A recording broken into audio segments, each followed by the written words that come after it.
Hello everyone, and welcome back to the channel. My name is ASMR Spectacles, and recently I've been watching a lot of videos on people going through their video game collection.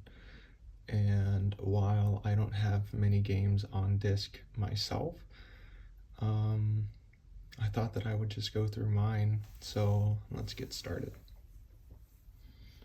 So I do have all of my games categorized into genre. So the first genre will be FPS, shooter, action games.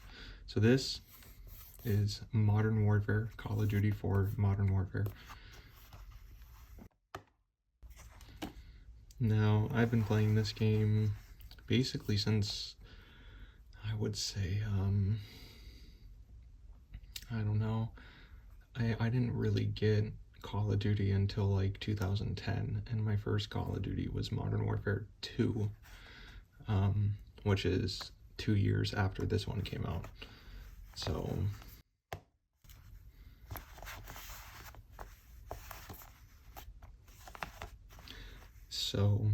I don't know exactly when I got this. I've had it for a while now, but I have 100% completed this game on my 360. That's another reason that I've been wanting to get back into Xbox 360 games. I just always personally enjoyed them more than most of the games that are coming out now, especially when it comes to Call of Duty. I haven't played the past couple of them because they've just been pretty bad. So, but this is my first game on the list, so let me put that back. And the second game, another Call of Duty title, we have Call of Duty Black Ops. Now, this one came out, I believe, right after Call of Duty 4. If I'm not mistaken. I could be wrong. I'm going to be honest, I think I am wrong now that I think about it. But nonetheless, I'm not a huge fan of this game. I do love the zombies. I love the campaign. I think the multiplayer is nostalgic, I'll say that, but when it comes to actual gameplay and movement, I don't know, I just never liked it. I thought it was very choppy, and so I kind of stuck to the zombies aspect of it. I have 2 discs. Don't know exactly why. So, I don't know what I'm going to do with that one. But, yep, so that's Black Ops.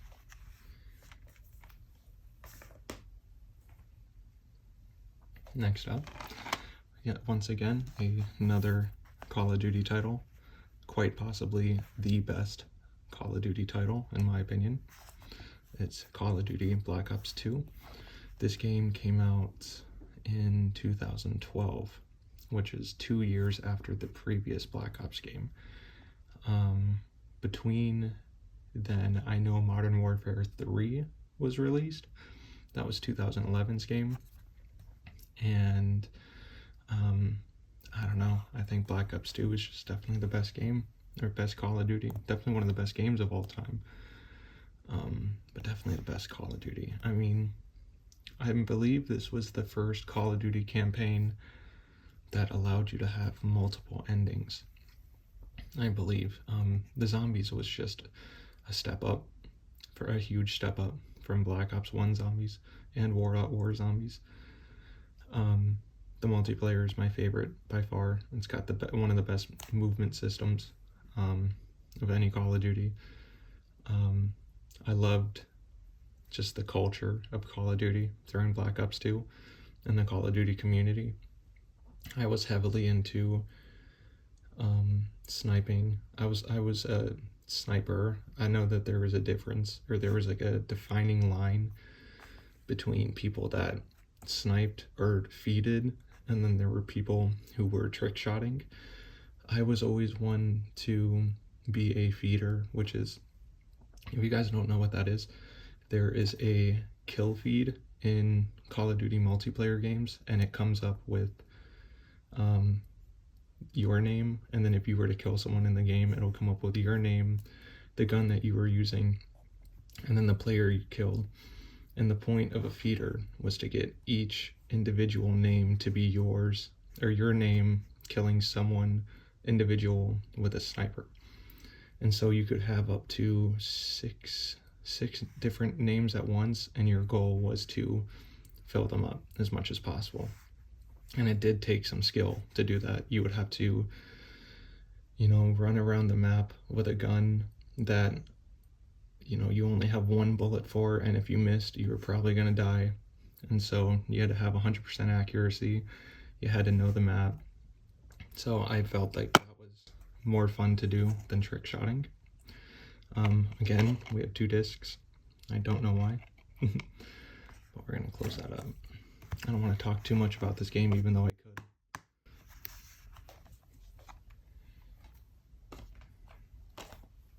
And then we have my final Call of Duty title on disc, Call of Duty Ghosts. This also came out after Black Ops 2, I believe. Wasn't the biggest fan of this game. Thought the campaign was very bad. I didn't like it. I thought the ending was very poorly written. And the campaign did lead to a second Call of Duty Ghosts title, which was never released. I picked up this game for $1 on Black Friday. I have never seen a Call of Duty title so lowly priced, and this was $1 this was $1 at I got this at GameStop for $1 on Black Friday. So that's all you need to know about the game. But we do have only 1 disc for this one. If you guys want some Xbox Live, I don't think that works anymore, but that was my final Call of Duty title on disc. I do have some newer Call of Duties on my Xbox One, but I will go through those games in another video. But still in the shooter genre is GTA 5, Grand Theft Auto 5. Definitely one of the most defining games of this generation. Came out in 2013. There have been multiple remasters of this game since then. On every console that's come out since then, there have been, I don't know, this game came out in 2013. I would say there's probably been about 7 or 8 different kinds of it since then. I think only one of them was really necessary.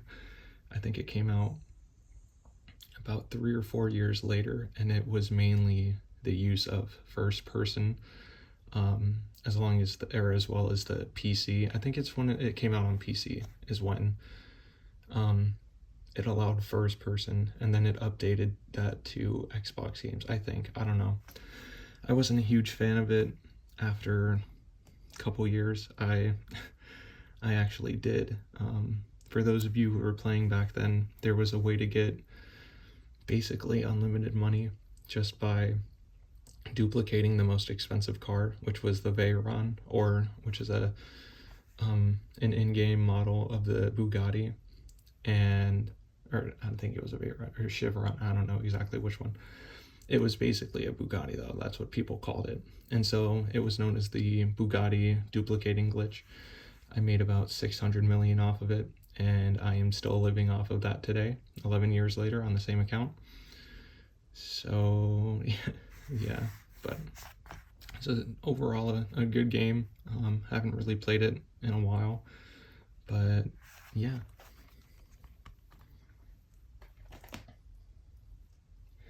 And now we have the final shooter game.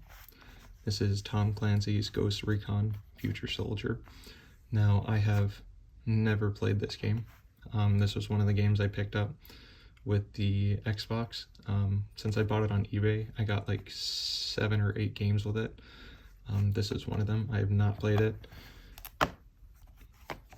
I've only ever played one Tom Clancy game before. It was The Division, which I didn't think was so bad. I didn't play much of it, but from what I played, it was pretty good. But yeah, I don't know much about it. I can't really say much. But this is the last shooter game on the list.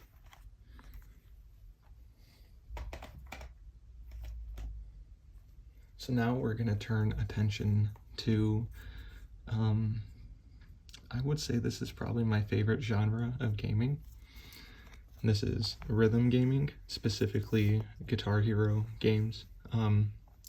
There's a bunch of different type of rhythm games out there. There's another series that I'll be getting into after Guitar Hero, but I did want to include these, of course. I have like 5 or 6 of these. So let's get into it. This is the first Guitar Hero game that I ever 100% completed.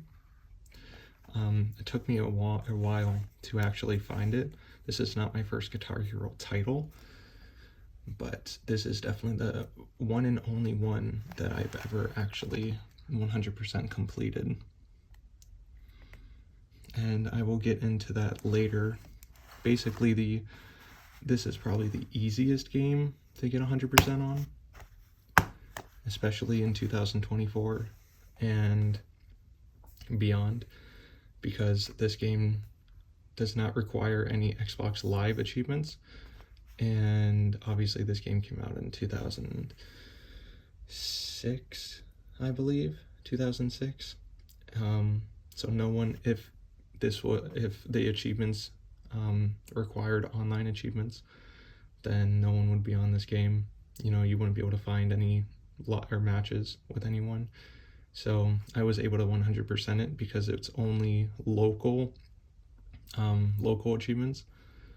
And the only hard achievement, I would say, is having to find someone in your area that knows how to play, because there are achievements where you need 2 people to be playing. My best friend is really good at this game, just as much as I am, so I didn't have a problem with that, thankfully. As well as, for this game, you only need 2 guitars. Most of the Guitar Heroes that came out after this, you needed the entire band, and that's very expensive. So I was never able to do those achievements. Maybe one day, if I have the money, I'll buy a drum set and microphone, and I will do the other ones. But for this game, 100% done. The set list is, I didn't like it too much, but yeah.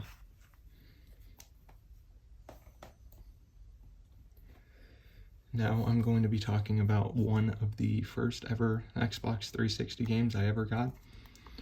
This is Guitar Hero 3. I got this, I think in 2007, on Christmas morning, my parents got me an Xbox 360, or me and my sister, but I mainly played it. And my aunt came over that day, my aunt and my uncle, and they had known about this prior, because they had brought this over, and it came with the guitar at the time too. Now, I was only 7, I think 7 at the time, and my parents saw this rating. They saw that it was teen, and they really, really considered bringing it back and getting a refund, or giving it to my aunt, getting her a refund, whichever it would be. But I really, convinced them to, let me keep it. There were a couple songs on here that stuck out, which is why my parents were so hesitant. Specifically, The Number of the Beast by Iron Maiden. It's not on the back, but that was probably the main song that they saw and didn't want me listening to, which, makes sense, I would say. Ironically, I play guitar now. I listen to metal music. They listen to metal as well, so it was more of like you don't want your 7-year-old to hear it rather than you don't want them listening to that kind of music. So I guess I understand it. But yeah, so this is one of my first games, definitely my first rhythm game, and it definitely changed my life, and I will get into that later.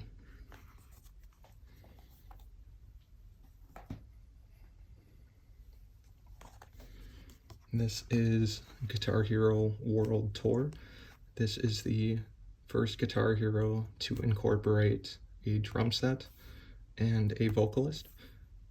All the previous titles only had 2 guitarists or a guitar and bass, whichever you would play as, but this was the first title to come with to introduce drums and vocals.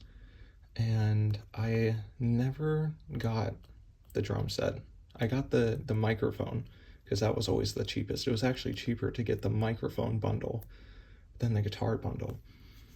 And since I already had the guitar from Guitar Hero 3, I decided to get the microphone bundle. I cannot sing. I'll tell you that right now, I cannot sing. So I stopped using it. I wasn't going for achievements or anything back when I was a kid, so I remember giving my microphone to someone else. I don't know why. This is the disc. This was a fun game. This had a much better set list. Oh, I never mentioned the set list from Guitar Hero 3 was also very good. It's known for having one of the hardest songs in Guitar Hero, which is pretty easy once you get the hang of it, I can say that. But for this game, I wouldn't say there are any songs that stood out as, incredibly hard, but I guess that's just I don't want to say a skill issue because that sounds cocky, but it's really all it is. But yeah, on to the next game.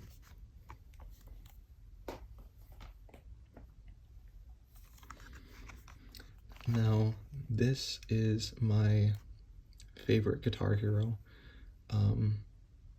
probably out of all the ones that they've made, easily. For one reason only, there is an entire section in this game dedicated to Rush 2112, which is my favorite artist of all time. Throughout this, there's an entire campaign to this game, which, while the past Call of Duty titles did have campaigns, this, in my opinion, was more of a story, I would say. That's really the easiest way to say it, because basically you have to save the God of Rock, and to do that, you have to go find this sacred guitar, and the way you find it is you gather a bunch of people, or you gather a bunch of band members, and these band members have been known throughout past Guitar Hero titles, and it's basically you just have to go save the God of Rock, and throughout that you have to find a special guitar, and the only way to unlock that guitar is to go through all of the 2112 album by Rush. And I don't know, playing that when I think it was I was 11 or 12 when this game came out, and so hearing that for the first time and playing it was amazing.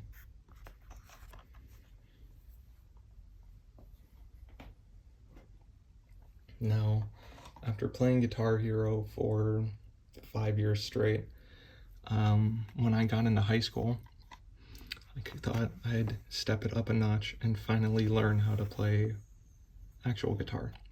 And so that's what Rocksmith is. Basically, Rocksmith is a rhythm game that allows you to plug in an actual guitar and learn music and learn guitar while playing Xbox. Obviously, when I heard that, I was immediately hooked. I had an old guitar that I got when I was a child, but I never really played it.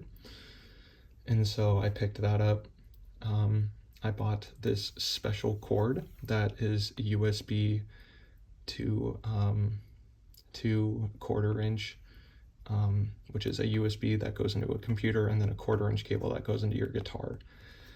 And the Rocksmith licensed one was the only one that actually worked, so you had to buy the Rocksmith cable. Now I do have both copies. This is the one that came out in 2000, I forget which year. This is the original one. And then this one, which I don't have a case for, is the 2014 edition. This was definitely a huge upgrade. I played this one much more. I'm pretty sure I've got like probably 4,000 to 5,000 hours on this game, combined through all of my platforms, specifically Steam on PC. Because on PC, you can download virtually any kind of song. You can't exactly do that on Xbox and PlayStation because it's just harder to download things and put them into your console. But for PCs, it was always easier to import songs, especially on the 2014 edition, which is that white disc. But yeah, so this was the final rhythm game that really put me into playing guitar, which is, like I said earlier, really changed my life. But yeah, so I believe, yeah, this is the final rhythm game.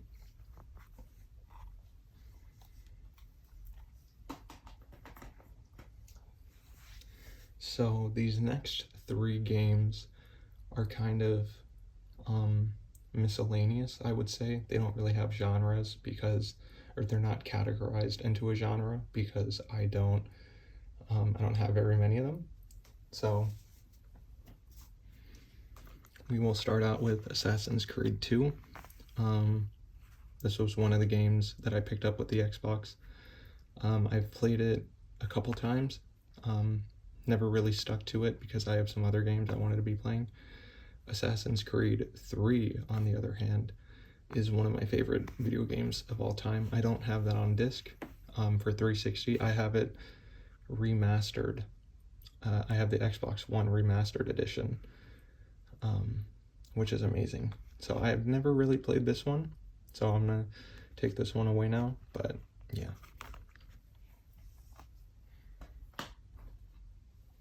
Another miscellaneous building game, Minecraft for Xbox 360.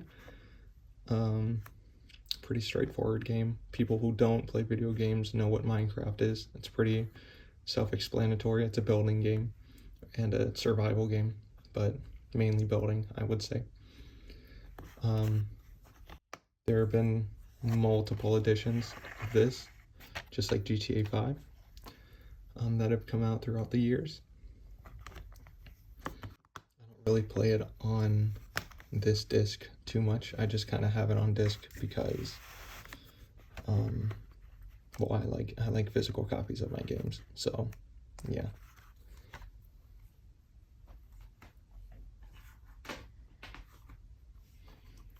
Now this is a 2-in-1 video game. This is Lego Indiana Jones combined with Kung Fu Panda. I have a bunch of damage to this.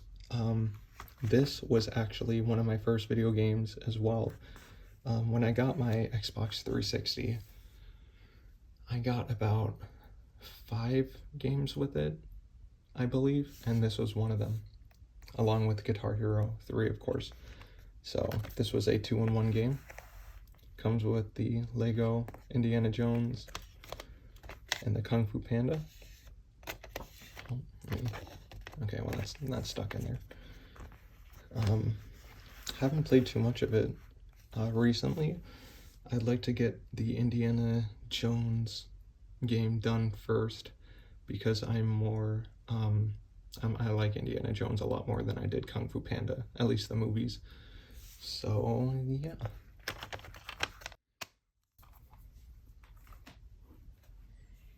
Now we're going to get into the racing section or genre of my games. My first game was Forza Motorsport 3, which I don't have, unfortunately, but I do have my Forza Motorsport 4. These games are very self-explanatory. It's just a racing game. So there's not much to talk about. This was just an average game to me.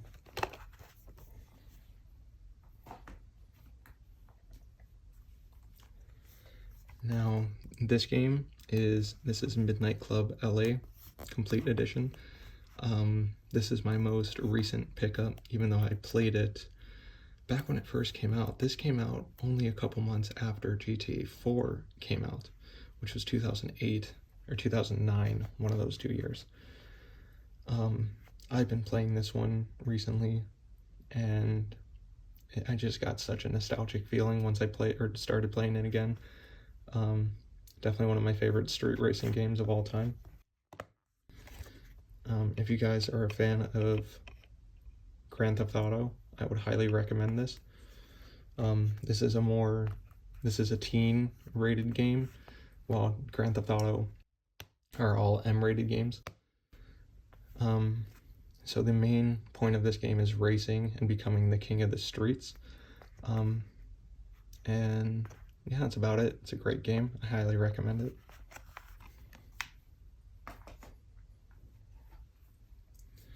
Next, we have my favorite racing game of all time, easily.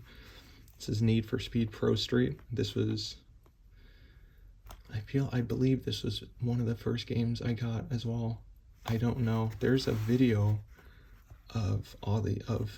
there's a home video that my dad took of me opening these, and I need to find it. We have it somewhere around the house. It's on tape though. It's on a little cassette tape, so I would have to convert that into like a VHS tape or a disc, something like that.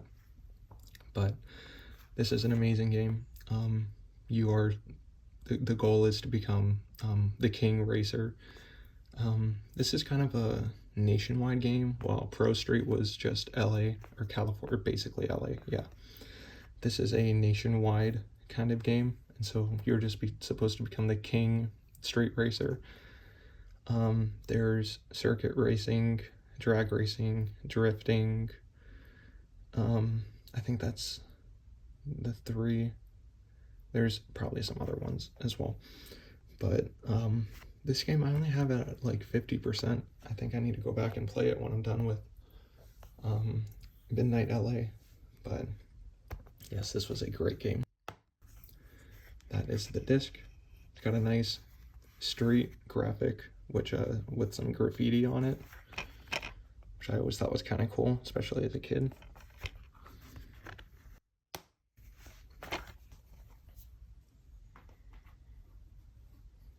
So now we are on the sports section.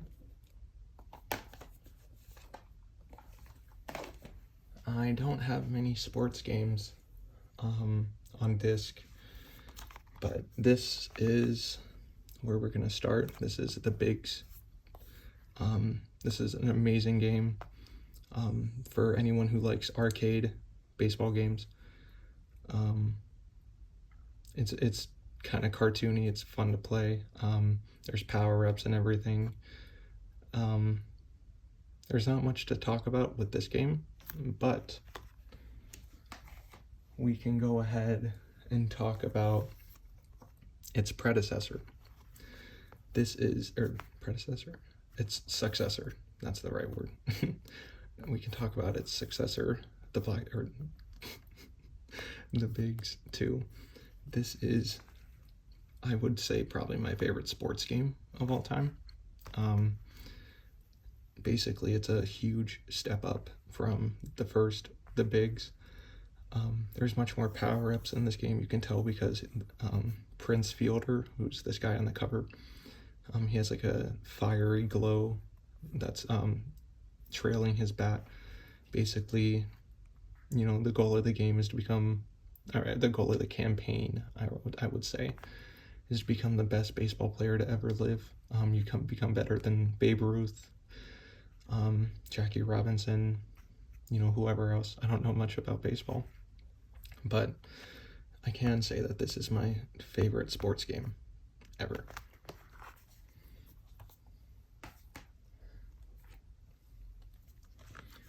Now, this is Nicktoons MLB. This runs off the same engine as the Bigs 1, not the Bigs 2, the Bigs 1. This came out in between those two games. Same engine, same style, except you do have some favored Nicktoon or Nickelodeon characters, as well as some regular baseball players. Now, this game was definitely underdeveloped. I feel like that's the right word. I feel like they didn't put much time into this game, especially since it was running off the same engine as the Bigs 1. I have this game 100% completed. It took less than 2 days. It was very easy to do. But yeah, if you guys enjoy fun arcade baseball games, I would definitely recommend this one, especially if you grew up watching these shows like I did.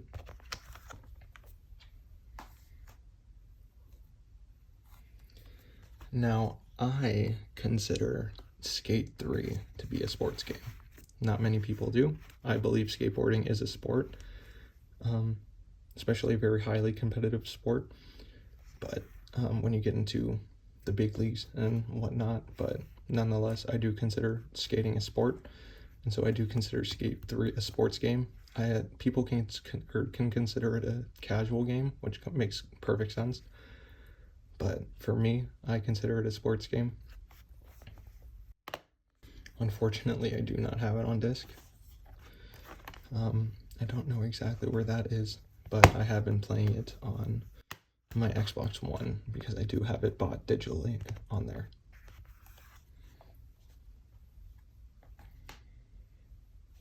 And now we're going to be getting into the final category, which are games that I have never played and I've never really had any intention on playing them. We have Fantastic Pets. Never played this. We have Connectimals. I've played this at friends' houses, but never on my own console. Don't plan on playing it, at least until I have the room for it. So this is Connect Disneyland Adventures. I have no intention on playing this one either.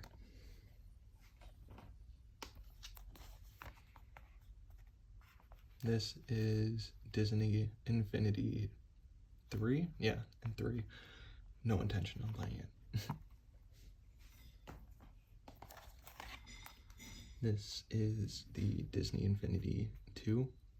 No intention on playing it. And then this is the final game. This is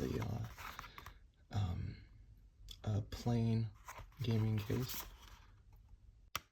And you can open it up, and it is BioShock Infinite. I've never played this. I might play it one day. I was told this is a very good game, but I won't know that until then. But thank you all for watching. Those are all of my Xbox 360 games. I will make a video soon on my Xbox One games. Hopefully it won't be as long as this one. But that's basically it for this video. I hope you guys enjoyed it. And yeah, that's about it. I hope you guys have a good one. If you guys want to subscribe to the channel, we're almost at 1,000 subscribers, and that is absolutely crazy. So hopefully we can hit that target very soon, and I'll see you guys later.